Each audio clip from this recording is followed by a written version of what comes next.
চিত্রনায়ক সাকিব খান তার দ্বিতীয় স্ত্রী শবনম বুবলির সঙ্গে সব ধরনের সম্পর্ক ছিনের কথা স্পষ্ট করেছিলেন।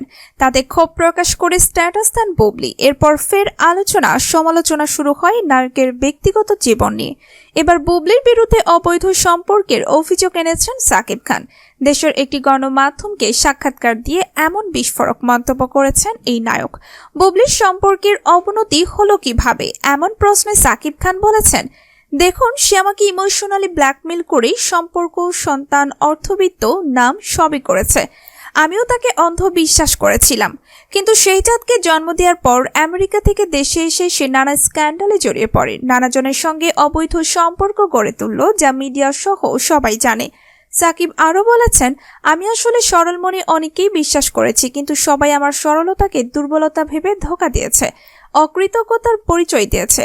আমি এখন আর কারোর সঙ্গে কোনো সম্পর্ক রাখতে চাই না, আর কোনো মানসিক চাপ সহ্য করতে চাই না। শুধু 2 সন্তান জয় ও বীরকে নিয়ে বাকি জীবনটা সাধারণ মানুষের মতো পরম শান্তিতে কাটাতে চাই।